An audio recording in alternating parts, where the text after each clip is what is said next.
नमस्कार, आदाब। मैं आदिल खान क्राइम पेट्रोल दस्तक में आपका इस्तकबाल करता हूं। हर इंसान का कोई ना कोई पास्ट होता है, लेकिन ख्वाबों का ना तो कोई पास्ट होता है ना प्रेजेंट होता है। ख्वाब दरअसल इंसानी जहन के वो तस्वुरात हैं जिनके कई बार बहुत गहरे मायने होते हैं और कई बार ये बेमायने से नजर आते हैं। लेकिन जिस ख्वाब की बात गजेंद्र कर रहा था वो इस केस की एक ऐसी हकीकत थी जो हमें हिलाकर रखने वाली थी।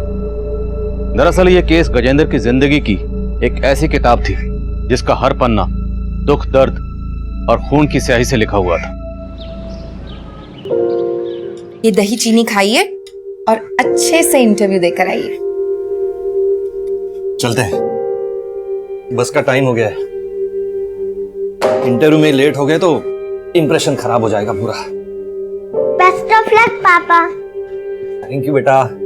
और देखो समय सर मम्मा के साथ पहुंच जाना स्कूल। हाँ, चलते हैं।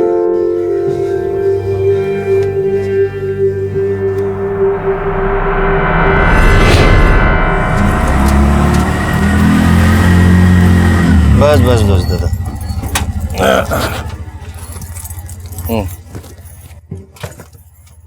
500 का दादा, मेरे पास खुले नहीं है। ओए, क्या हो रहा है? चल। अरे आप लोग आ गए? आओ, आइए आ जाओ। कैसी हो दीदी? हम ठीक है, आओ ना अंदर आओ।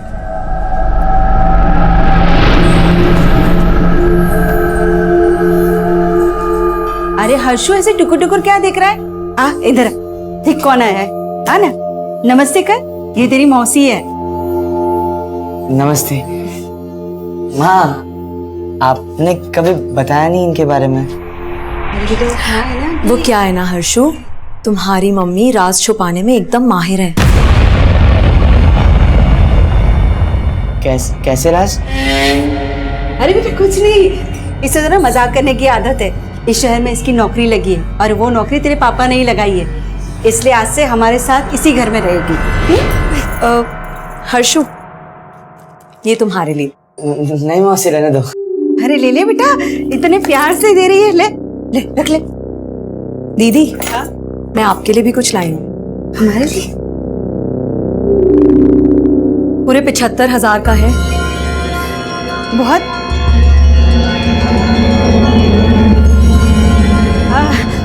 तुम ना फ्रेश हो जाओ ना। चलो मैं तुम्हें बाथरूम ले चलती हूँ, आओ।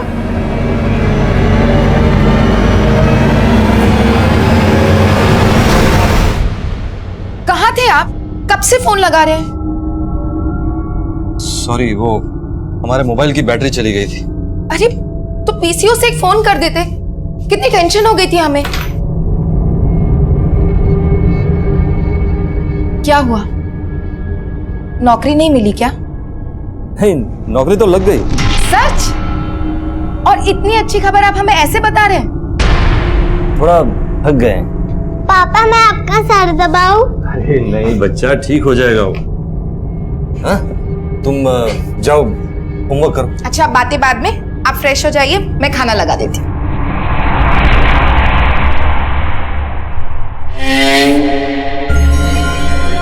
क्या बात है हर्षु, बड़ी जोर शोर से पढ़ाई हो रही है।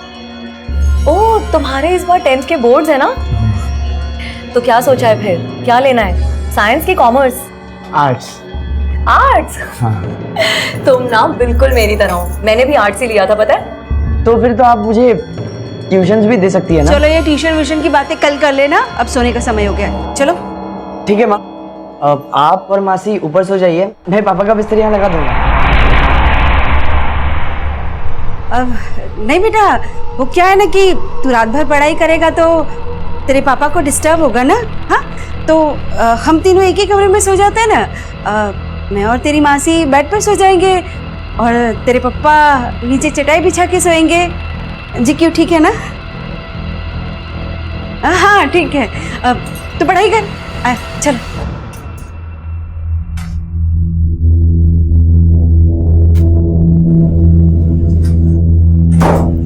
तुम नीचे अपने बेटे के साथ नहीं सो सकती थी क्या?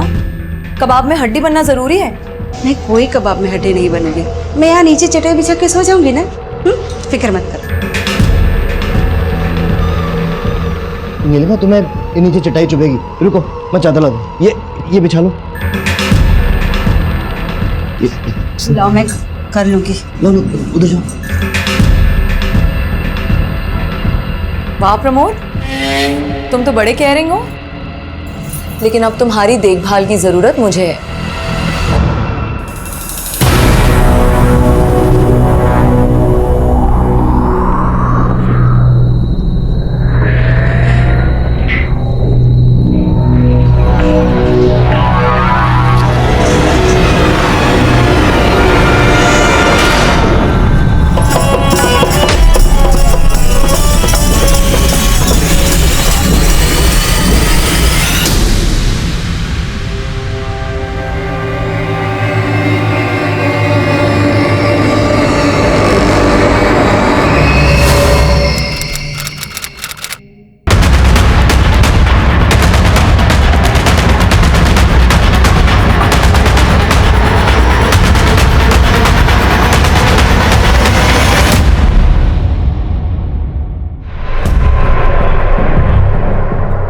फिर ये तो कोई किन्नर लगता है। काफी ब्रूटल मर्डर। मल्टीपल स्टैबिंग हुई। आसपास की किन्नर कम्युनिटी में पता करो, और अगर कोई मिसिंग अपडेट है तो उसे स्कैन करो। Okay sir.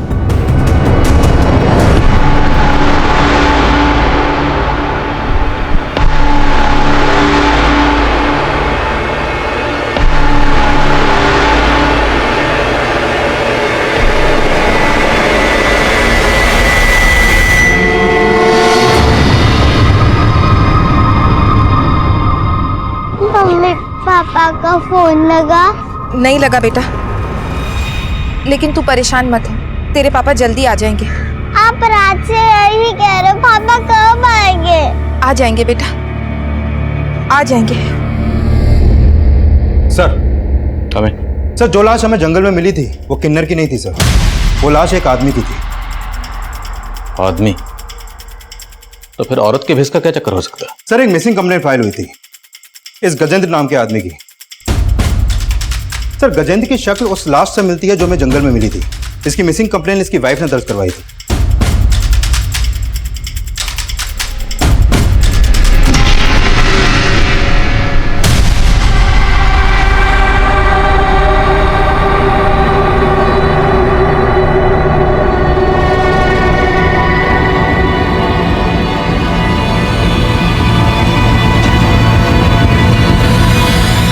ये क्या बोल रहे साहब?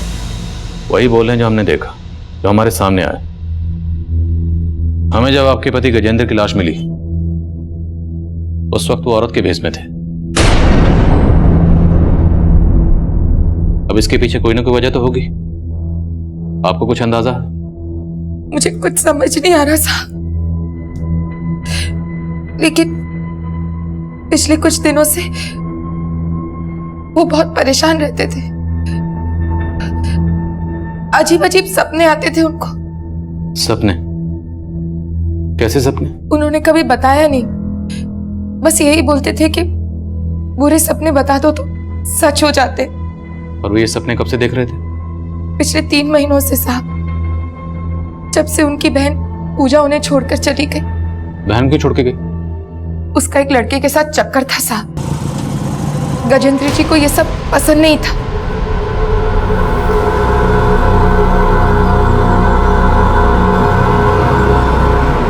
पूजा, हमने कहा था ना तुझे उस लड़के से दूर रहने के लिए। ठीक नहीं है वो लड़का। अच्छे बुरे की पहचान है मुझे, और प्लीज अब आप मेरी लाइफ में इंटरफेयर मत किया कीजिए। क्यों ना करें? देख पूजा, अपनी जिंदगी बर्बाद नहीं करने देंगे तुझे हम। आइंदा अगर उस लड़के से मिली ना तो देख लेना तू। शादी करने वाली हूँ मैं भैया उससे, आप तो करवाएंगे नहीं, इसलिए बेहतर होगा कि आप मुझे मेरा हिस्सा दे दीजिए। वो तो पूजा को समझाना चाहते थे, लेकिन पूजा 3 महीने पहले हमारी सारी जमा पूंजी, गहने सब चोरी करके भाग गई उस लड़के के साथ। वो लड़का कौन था जिसके साथ वो भागी? उस लड़के को मैं नहीं जानती साहब, लेकिन मुझे शक है पूजा ने ही मारा है गजेंद्र जी को, ताकि उनके घर पे भी अपना हक जमा सके। आप पता कीजिए उसका साहब। वो तो हम पता करेंगे, हमारा काम है। आपने गजेंद्र जी को आखिरी बार कब देखा था? कल सुबह ऑफिस के लिए निकले थे। कहाँ काम करते थे? विंशोर कंपनी में सेल्स एग्जीक्यूटिव थे। सर, गजेंद्र की बीवी ने गजेंद्र की बहन पर शक जताया, लेकिन गजेंद्र की लाश औरत के भेष में मिलने की कहानी को समझ में नहीं आ रही। गजेंद्र की बीवी ने बताया कि उस दिन ये ऑफिस गया और रात को घर पर नहीं आया। हो सकता है ऑफिस में कुछ हुआ हो, किसी ने ह्यूमिलेट किया। ऑफिस में पता करते। और गजेंद्र की बहन पूजा, उसके कॉल रिकॉर्ड्स निकलो, शायद उससे कुछ पता चले कि गजेंद्र की बहन पूजा इस वक्त कहाँ हो सकती है। Okay sir.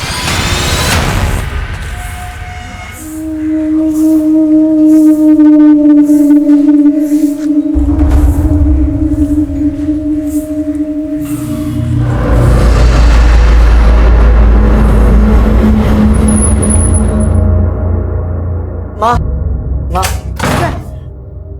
आप वो सीमा मौसी को कहीं और किराए पे लेके रहने को कहिए ना। उनके रंग ढंग अच्छे नहीं लग रहे। ये कैसे बातें कर रहा है तू? क्या बात है? आप जब कल घर पे नहीं थी ना, तो आपको पता है क्या हो रहा था? क्या हुआ?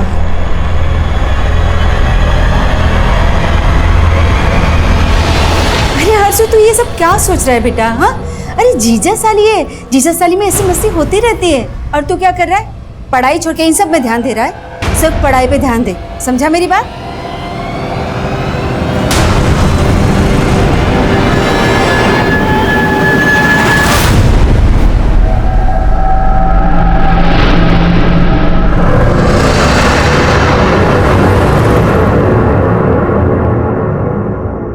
हमें इस गजेंद्र के बारे में बात करनी, जो आपके यहाँ पे सेल्स एग्जीक्यूटिव का काम करता था। नहीं सर, ये हमारे यहाँ प्यून था। प्यून? यस सर, गजेंद्र यहाँ प्यून था। 1 महीने पहले वो यहाँ सेल्स एग्जीक्यूटिव जॉब की इंटरव्यू के लिए आया था, लेकिन तब तक वो जॉब हम किसी और को दे चुके थे।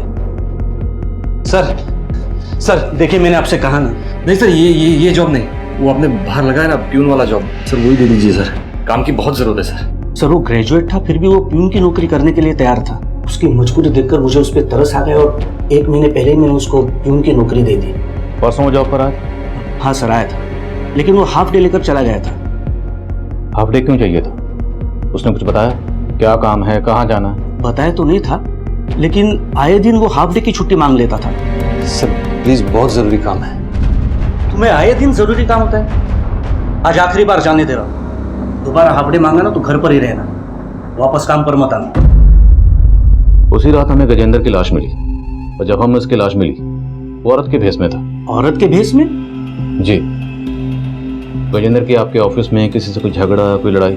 नहीं, ऐसे तो कुछ नहीं था, लेकिन वो आदमी बहुत जुगाड़ू था। मतलब कहने के लिए तो वो प्यून था, लेकिन वो ऊपर से भी पैसे कमाता था। कैसे? वो यहाँ काम कम और पेस रीडिंग ज्यादा करता था। आसपास के ऑफिस वाले भी अपना चेहरा लेकर उसके सामने खड़े हो जाते थे। वो फेस रीड करके उनके प्रॉब्लम्स का सॉल्यूशन बताता था और उसके बदले में दक्षिणा लेता था। क्या पता सर, ऐसे ही क्लाइंट्स उसके बाहर भी हो और वो हाफ डे लेकर उन्हीं से मिलने जाता होगा। गजेंद्र ने जिस डेट को हाफ डे लिया था, मुझे इनकी डिटेल चाहिए। Okay sir.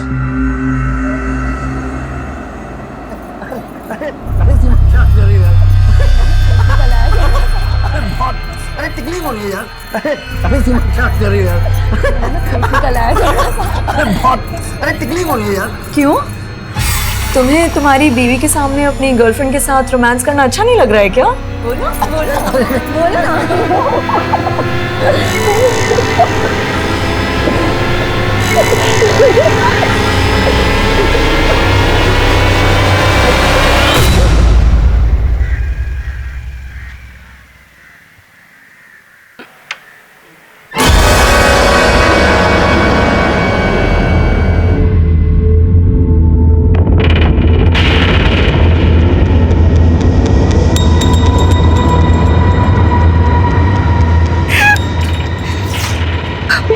भाभी ये सब कैसे हो गया भैया के साथ?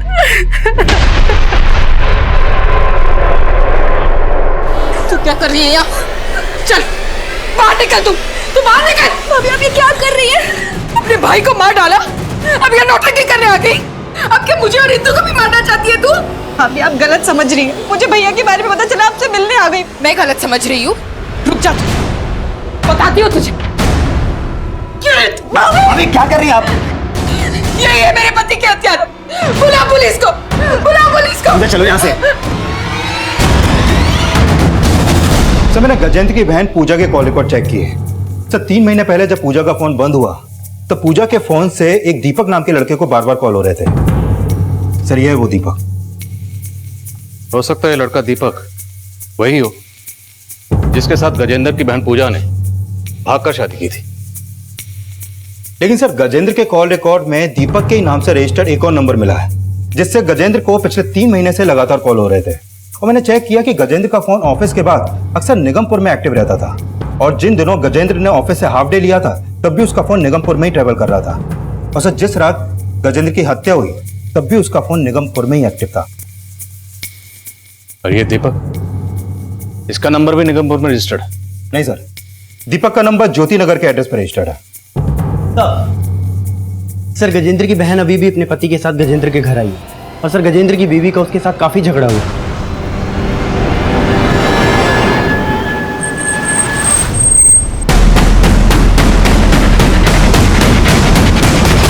भाभी बात समझने की कोशिश करो, हमने कुछ नहीं किया। हमारी गलती नहीं, इसने मेरे पति को मारा है। ले जाइए इन्हें। सर हम लोगों ने कुछ नहीं। सर हमारी बात तो सुनिए। ऐसा झूठ बोल रहे थे, इन्होंने मारा था। तो जैसे ही हमें भैया की हत्या की खबर मिली हम भाभी से अपना दुख बांटने चले गए, लेकिन उन्होंने सर भाभी हम पे झूठा आरोप लगा रही है। हम भला अपने भाई को कैसे मार सकते हैं? हमारी भाभी का तो ये भी कहना है कि पिछले 3 महीने से तुमने अपने भाई की कोई खबर नहीं ली। लेती भी कैसे? अपने भाई के घर से पैसे और गहने लेकर जो भागी थी। नहीं सर, हम मानते हैं कि हमने गजेंद्र भैया के खिलाफ जाकर दीपक से शादी की थी, लेकिन कोई चोरी करके नहीं भागे थे हम। लेकिन अपने भाई से हिस्सा तो मांग रही थी। हाँ सर, मैंने भैया से हिस्सा मांगा था, लेकिन उस दिन भाभी ने हमसे बहुत झगड़ा किया। मुझे नहीं लगता कि अब हम एक छत के नीचे रह सकते हैं। बस मुझे मेरा हिस्सा चाहिए। क्या हिस्सा चाहिए तुझे? और इतने सालों से मुफ्त का बैठकर खा रही है वो? कोई हिस्सा वैसा नहीं मिलेगा। कोई नहीं, तुम्हें इसमें पढ़ने की जरूरत नहीं है। हम बात कर रहे हैं ना पूजा से। और फिर भैया और मैंने प्यार से समझौता कर लिया। सर भैया ने खुद मुझे कुछ पैसे और गहने दिए थे और उन्होंने बोला कि जब घर बिकेगा तो वो बाकी का हिस्सा भी दे देंगे। लेकिन सर उन बातों का गजेंद्र भैया की हत्या से कोई लेना देना नहीं है। तो किन बातों का लेना देना? और तुम दीपक, पिछले 3 महीने से तुम लगातार गजेंद्र को फोन कर रहे थे। सर मैं गजेंद्र भैया को फोन नहीं करता था। जब हमें तुम्हारे भाई गजेंद्र की लाश मिली उस वक्त वो औरत के भेष में था। ये औरत की भेष का चक्कर क्या है? सर कोई आइडिया नहीं है। सर प्लीज हमने कुछ नहीं किया, प्लीज हमें जाने दीजिए। आप उनकी बातों का भरोसा मत कीजिए साहब। जरूर उन दोनों ने मिलकर गजेंद्र जी को मारा है। उनको हम देख लेंगे, लेकिन आप बोल रही थी कि गजेंद्र अपने ऑफिस में सेल्स एग्जीक्यूटिव थे, लेकिन वो तो वहां पर प्यून का काम करते थे। प्यून? नहीं साहब, ये कैसे हो सकता है? भला कोई बीए पास आदमी प्यून का काम करेगा? लेकिन हमने कंफर्म किया है गजेंद्र अपने ऑफिस में प्यून ही थे और उनके ऑफिस से ये भी पता चला है कि वो वहां लोगों की फेस रीडिंग करके उनसे दक्षिणा मांगते थे। क्या वो भूत भविष्य बताने का भी काम करते थे? साहब अगर वो किसी का भूत भविष्य जानते तो क्या अपने दिन में ही सुधार लेते? अच्छा, गजेंद्र अपने ऑफिस से आए दिन हाफ डे की छुट्टी लेते थे और उनका फोन अक्सर निगमपुर में एक्टिव रहता था। निगमपुर में कहाँ जाते होंगे वो? निगमपुर? मुझे इस बारे में कुछ नहीं पता साहब। और आधे दिन की छुट्टी लेकर तो वो कभी घर नहीं आए, उल्टा ओवर टाइम करते थे। रोजाना घर लेट आते थे। उनके ऑफिस वाले झूठ बोल रहे साहब। लेकिन मैं दावे के साथ कह रही हूं उनकी हत्या पूजा ने ही की है और उनका औरत के भेष में मिलना ये भी उसी का कोई षड्यंत्र है। ये सब क्या चल रहा है माँ? वो औरत पापा के साथ आपके सामने। माँ ये सब क्या चल रहा है? माँ आप कुछ बोलती क्यों नहीं है माँ? वो औरत हमें ब्लैकमेल कर रही है। ब्लैकमेल? किस बारे में ब्लैकमेल कर रही है माँ? कुछ मत पूछ बेटा, जैसा चल रहा है ना वैसा चल रहे थे। समझ ले तेरे माँ बाप मजबूर है।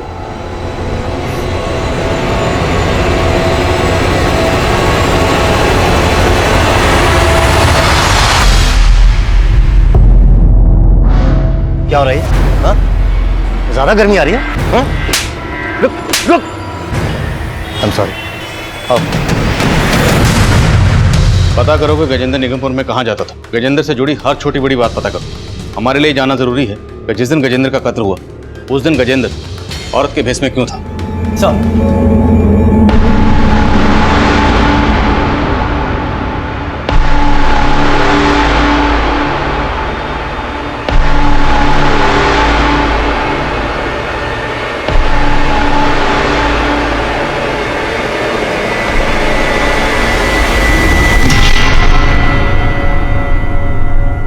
क्या हुआ पूजा?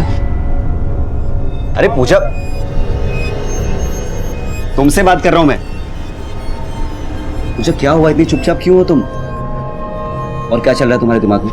हाँ, तुम्हारी भाभी की वजह से पुलिस तुम्हारे साथ साथ मुझ पे भी शक कर रही है और तुम हो कि भाभी का तो काम है ना शक करना, लेकिन तुम। मेरा क्या? कुछ नहीं। क्या? क्या?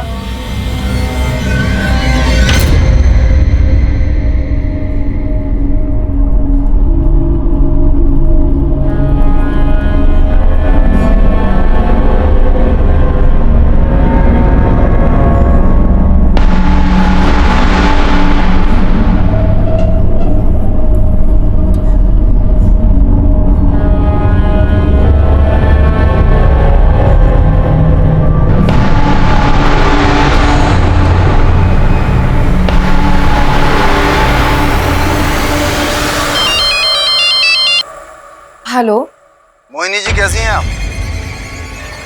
कौन बोल रहे? मैं आपका शुभचिंतक बोल रहा हूँ। मैं जानता हूँ कि आपके पति गजेंद्र को किसने मारा। कौन बोल रहे हो तुम? अरे ये जान के क्या करेंगी, लेकिन आप इस गलतफहमी में मत रहिएगा कि आपके पति गजेंद्र को उसकी बहन पूजा ने मारा। दरअसल उसे किसी और ने मारा। किसने? ये जानने के लिए तो आपको मुझे 3 लाख रुपए देना पड़ेगा। गजेंद्र के कातिल का पता बताने के लिए किसी ने आपसे 3 लाख रुपए मांगे? हाँ साहब, मुझे तो लगता है ये पूजा की कोई चाल है। लेकिन जिसने आपको कॉल किया वो कौन हो सकता है? पता नहीं साहब। जिस नंबर से आपको कॉल आया वो नंबर दीजिए। हाँ वर्मा। सर, गणेश नगर में जहाँ पूजा का फोन बंद हुआ था, वहाँ एक लड़की की लाश मिलने की खबर मिली।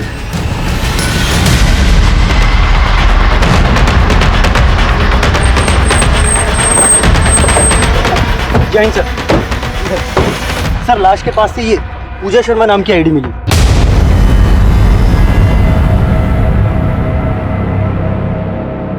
बॉडी का चेहरा बिगाड़ा गया।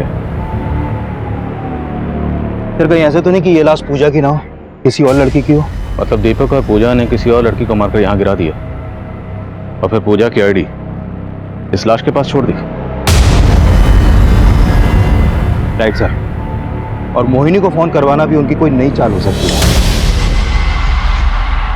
सर, मैंने ऐसा कुछ भी नहीं किया है और सर पूजा के साथ इतना कुछ हो गया और आप मुझ पे शक कर रहे हैं। अगर वो लाश वाकई पूजा की है तो ये बता कि पूजा को मारने के बाद उसका चेहरा क्यों बिगड़ा? सर, मैंने ऐसा कुछ भी नहीं किया है। बंद कर।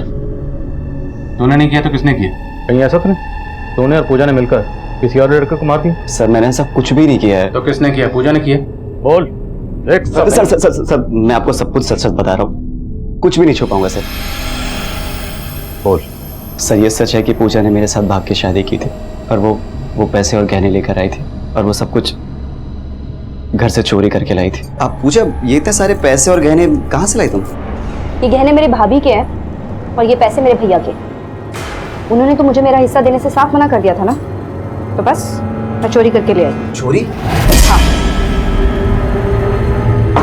और अभी तो ये शुरुआत है, अभी भैया को मुझे मेरा हिस्सा भी देना पड़ेगा। सर, उसके भैया भाभी के लिए पूजा के दिल में जहर भरा था। वो गजेंद्र भैया से पैसे निकलवाने के लिए उन्हें फोन करके ब्लैकमेल करती थी। भैया, आपको मुझे अभी 15 लाख और देने हैं। अब अगर आपने मुझे पैसे नहीं दिए ना तो मैं भाभी को बता दूंगी कि आप क्या।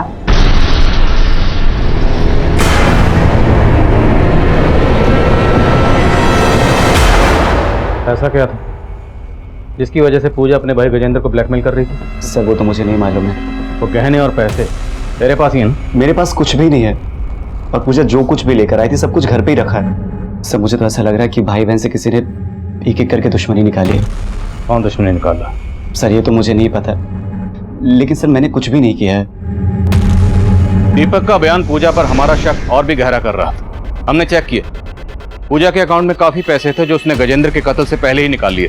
हम तब ये भी तय नहीं कर पा रहे कि हमें जो लाश मिली थी वो लाश वाकई पूजा की थी या फिर किसी और को मारकर उसे पूजा की पहचान दी गई थी। इसलिए हम उस लाश का डीएनए गजेंद्र के डीएनए से मैच करवा कर देखना चाहते थे। मोहिनी को जिस नंबर से फोन किया गया था वो नंबर एक पीसीओ का था। उस पीसीओ से तो कॉलर की कोई लीड नहीं मिली, लेकिन निगमपुर, जहां पर गजेंद्र का फोन अक्सर एक्टिव रहता था, वहां से गजेंद्र के बारे में एक चौंकाने वाली जानकारी सामने आई। वो दोस्त कौन था उस गजेंद्र, मतलब उस बबली का? बॉबी नाम था साहब उसका। कहाँ मिले गए बॉबी? मालूम नहीं साहब, काफी टाइम से उन दोनों को यहाँ देखा नहीं मैंने। बॉबी का फोन नंबर है तुम्हारे पास? साहब फोन नंबर तो नहीं होगा। स्केच बनवा सकते हैं उसका? हाँ साहब, रोज ही देखता हूँ, स्केच बनवा सकता हूँ सर। करो। गजेंद्र गाजीपुर में अक्सर इस शख्स के साथ देखा गया, आप जानती हैं इसे? नहीं साहब, लेकिन ये बॉबी नाम है इसका। बॉबी नाम के किसी शख्स को जानती हैं? नहीं साहब, मैं किसी बॉबी को नहीं जानती, लेकिन गजेंद्र जी इस के साथ। देखिए, हमें तो पता चला है कि गजेंद्र भी था और इस बॉबी के साथ मिलकर निगमपुर में धंधा करता था। ये झूठ है साहब, उन्हें बदनाम करने की कोई साजिश है।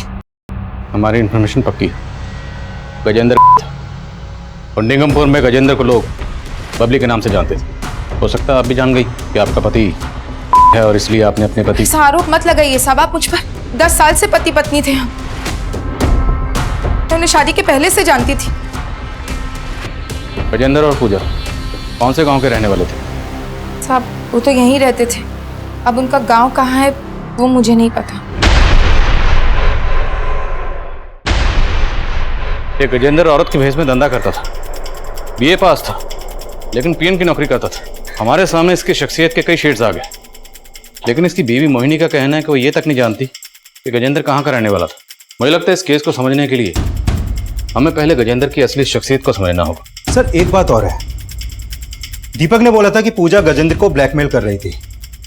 शायद पूजा गजेंद्र की बीवी को गजेंद्र की इसी दोहरी शख्सियत की असलियत बताने की धमकी दे रही हो। मुमकिन है, लेकिन यह भी मुमकिन है कि गजेंद्र की बीवी मोहिनी को गजेंद्र की असलियत के बारे में पता चल गया और इसी ने मोहिनी की बैकग्राउंड खंगालो। और गजेंद्र के साथ जो दूसरा किन्नर था बॉबी, उसकी क्या लीड है? सर फिलहाल बॉबी का कुछ पता नहीं लग पा रहा, लेकिन हमारी टीम लगी हुई है।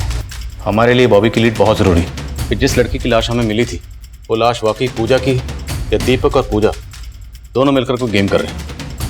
डीएनए रिपोर्ट का क्या स्टेटस है? सर रिपोर्ट आने में थोड़ा टाइम लगेगा। मैं कमी सर, पूजा और गजेंद्र दोनों की प्रोफाइल को अच्छे से चेक किया है सर। उन दोनों के अकाउंट से कोई ऐसा क्लू नहीं मिला है जिससे उनका नेटिव एड्रेस पता चले। लेकिन सर उन दोनों भाई बहन के अकाउंट में एक कॉमन प्रोफाइल मिली है। ये देखिए सर, ये सीमा है। पूजा इसके साथ काफ़ी ज़्यादा टच में थी। और सर ये सीमा गजेंद्र के सोशल मीडिया अकाउंट में भी एज अ फ्रेंड ऐड है। तो ये सीमा गजेंद्र और पूजा दोनों को जानती थी। रहती कहाँ है? सर हमारे साइबर सेल ने जब इसके प्रोफाइल को चेक किया तो हमें इसका एड्रेस मिला था। सर मैंने नवीन को वहाँ पे भेजा था, लेकिन सर इसके घर पे काफ़ी दिनों से ताला लगा हुआ है। इसका कोई फ़ोन नंबर? नहीं सर, इसका कोई फ़ोन नंबर तो नहीं मिला है, लेकिन हाँ सर इसके अकाउंट में ये प्रमोद नाम के आदमी की प्रोफाइल मिली। सर सीमा इसके साथ काफ़ी टच में थी। इस प्रमोद का एड्रेस निकलो। गजेंद्र और पूजा से जुड़े हर शख्स से मिलना जरूरी है। सर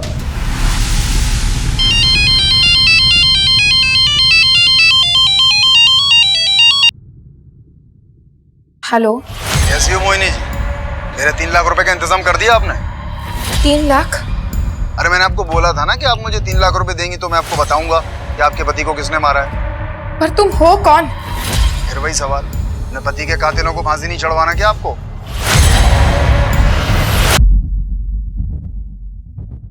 सर अभी अभी गजेंद्र की बीवी मोहिनी को एक कॉल आया था। उसका फोन हमारे सर्विलेंस पे था, इसलिए उनके बीच में जो भी बातें हुई हमने रिकॉर्ड कर ली। चलो।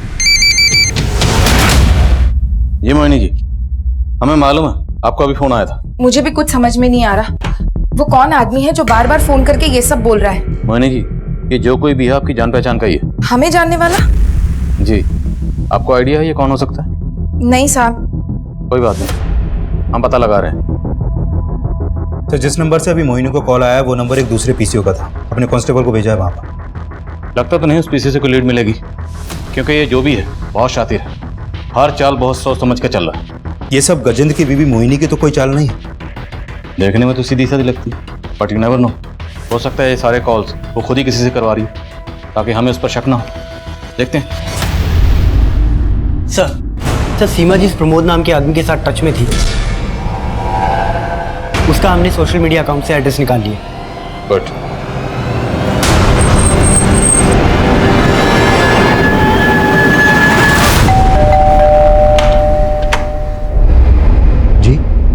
ये दरअसल एक केस के सिलसिले में हम सीमा से बात करना चाहते थे और हमें पता चला कि वो आपकी दोस्त है। तो क्या बता सकते हैं कि सीमा आजकल कहाँ? जी वो मुकुंदपुरा में रहती है सर। वो हमने चेक किया, काफी दिनों से उसके घर पे ताला लगा हुआ है। आपके पास उसका नंबर तो होगा? जी।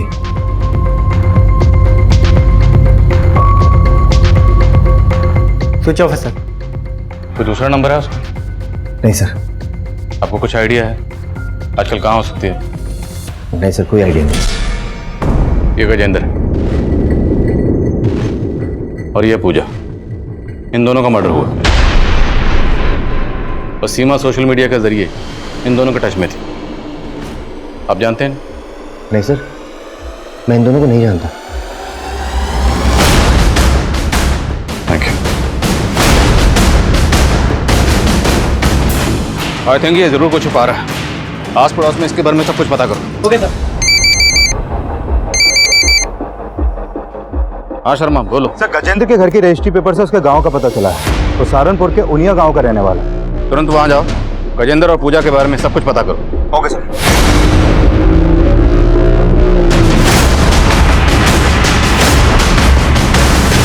सर ये तो सीमा है, प्रमोद की साली। प्रमोद की साली? जी हाँ, प्रमोद की वाइफ की कजन है। पिछले कुछ दिन से वो यहीं पे रह रही थी, फिर अचानक से कहीं गायब हो गई। हाँ सर, सीमा यहीं रहती थी सर, लेकिन सर हमें नहीं पता वो कहाँ रहती। कोई बात नहीं, अब हमें सब कुछ पता है। हमें पता है कि तेरा और सीमा का रिश्ता क्या था। अब आगे की कहानी यहीं बोलेगा या थाने लेके जाऊं? क्या करा? Sir sir sir sir sir बताता हूँ सर, बताता हूँ सर। बोल। सर, मैं और सीमा एक ही ऑफिस में एक साथ काम करते थे और उसे मुझसे प्यार हो गया और मुझे भी सर।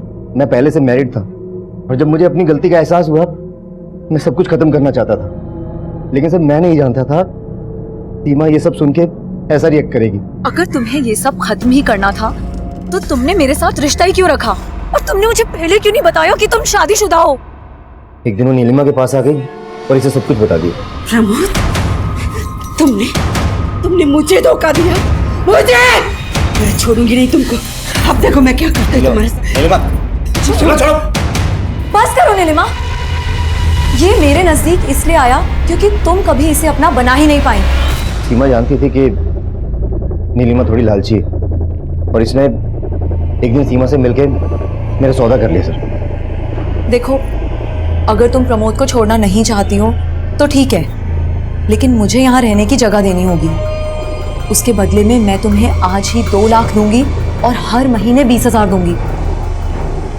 मुझे मंजूर है। सर मैं मजबूर था, अगर ना करता तो ये दोनों मिलके मुझे अंदर करवा देती। दूध के धुले मत बनो, सारी मुसीबत की जड़ तुम ही हो। तुम चुप करो, सारे तुम्हारे लालच। एक मिनट, पहले ये बताओ सीमा कहाँ? सीमा चाहती थी कि हर्षु हमारे साथ ना रहे, तो बस। मैं हर्षु के साथ इस घर में नहीं रह सकती हूँ, निकालो उसको यहाँ से। कैसे बातें कर रही हो? मैं अपने बेटे को घर से बाहर निकालूंगी? होश में तो हो तुम? तुम्हें अपने बेटे के साथ इस घर में अगर रहना है तो रहो। मैं प्रमोद को लेके यहाँ से जा रही हूँ। चलो प्रमोद। ऐसे कैसे लेके जाओगी? पति है मेरे वो। कीमत दी है मैंने तुम्हें इसकी, इसीलिए मेरे। बस सीमा, बहुत हो गया, अब और नहीं। भगवान के लिए मुझे बख्श दो, मैं कहीं नहीं जाने वाला। तुमने अपनी बीवी के सामने मेरी इंसल्ट की। हाँ की।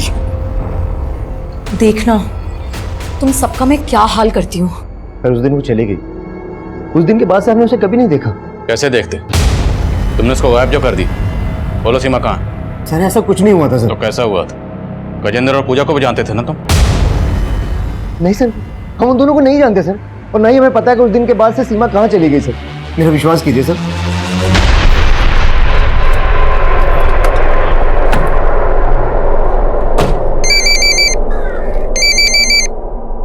हाँ तिवारी। सर गजेंद्र के गांव से कई चौंकाने वाली बातें पता चली हैं। वो सीमा जिसके पूजा टच में थी वो गजेंद्र और पूजा की बहन। सीमा गजेंद्र और पूजा की बहन? हाँ सर, ये तीनों बच्चे गिरधारी और सावित्री के थे। गिरधारी की मौत काफी पहले ही हो गई थी, फिर उनकी मां ने एक रमेश नाम के आदमी से शादी की थी। सर ये रमेश नौटंकी ग्रुप चलाता था और 20 साल पहले उसकी भी हत्या हो गई।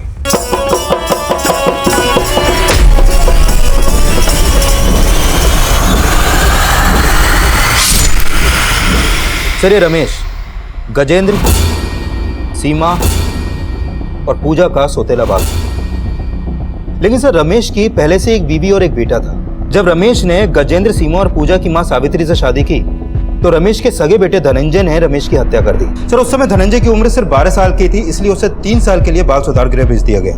और रमेश की हत्या के बाद गजेंद्र, सीमा और पूजा की मां सावित्री अपने परिवार को लेकर शहर आ गई। तिवारी, गजेंद्र की भी मोहिनी, ये 10 साल से गजेंद्र को जानती थी। मोहिनी ने हमें कभी नहीं बताया कि गजेंद्र की पूजा के अलावा भी कोई बहन थी, सीमा नाम की। सर कहीं ऐसा तो नहीं कि सीमा का गजेंद्र और पूजा से कोई झगड़ा हो गया हो, इसलिए वो उनसे अलग हो गई, या फिर सीमा इसलिए गायब हो गई क्योंकि गजेंद्र और पूजा के मर्डर में सीमा का ही हाथ है? इस सीमा के बारे में हमें प्रमोद और उसकी बीवी ने जो बताया, उससे तो यही लगता है कि सीमा का कैरेक्टर सही नहीं था, जिसने एक शादीशुदा और बच्चे के बाप के साथ अपना चक्कर चलाया। तुमने बताया कि धनंजय के बाप रमेश ने भी शादीशुदा होते हुए, एक बच्चे का बाप होते हुए भी एक दूसरी औरत के साथ अपना चक्कर चलाया। शायद इसीलिए धनंजय ने गुस्से में आकर अपने सगे बाप रमेश, यानी कि सीमा के सौतेले बाप रमेश का कत्ल कर दिया।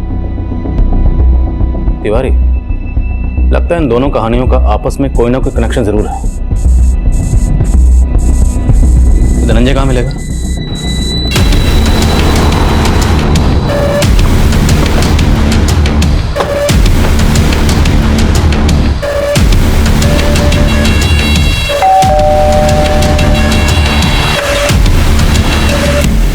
जी धनंजय? मैं ही धनंजय हूँ, बताइए। सर मेरी माँ को मेरे बाप ने धोखा दिया था और मैं उस समय बर्दाश्त नहीं कर पाया था। तो बाप का गुस्सा अब तक तुम्हारे? सर जो मैंने किया था उसकी सजा मैं पा चुका। मुझे नहीं पता कि अब वो लोग कहाँ रहते हैं, और उनकी माँ ठीक औरत नहीं थी। मेरे बाप के अलावा उसने कई और मर्दों को फांस रखा था।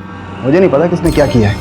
किसकी बात कर रहे? सर बात पुरानी है, मुझे ठीक से याद भी नहीं है, लेकिन लोग बोलते हैं कि गजेंद्र की माँ प्रोस्टिट्यूट थी। धनंजय का यह बयान सही साबित हुआ कि गजेंद्र, सीमा और पूजा की मां प्रोस्टिट्यूट थी, जो सालों पहले गुजर चुकी थी। लेकिन इन सारे मर्डर्स के पीछे किसी का क्या मोटिव था, वो अभी तक सामने नहीं आया। और वो लाश पूजा की ही थी या किसी और की, ये राज भी अभी तक बरकरार था। और सीमा के गायब होने की कहानी भी हम समझ नहीं पा रहे।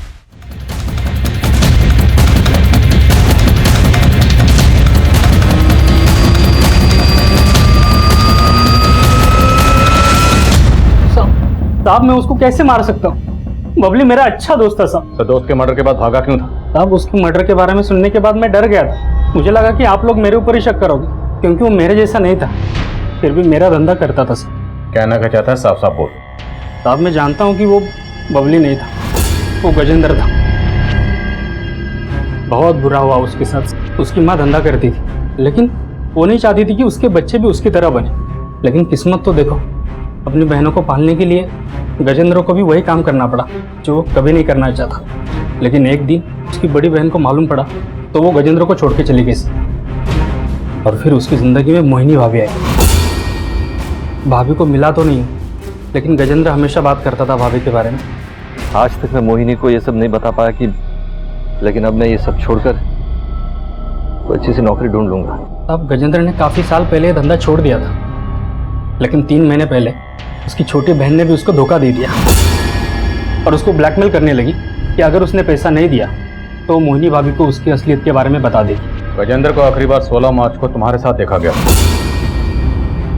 और 16 मार्च की रात को इसका मर्डर हुआ। मर्डर तूने नहीं किया तो किसने किया?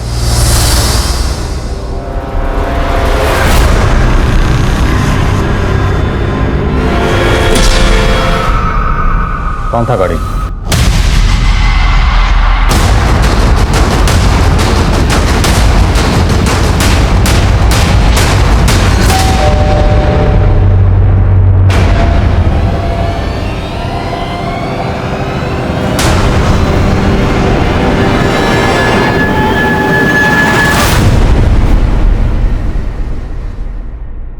पेपर।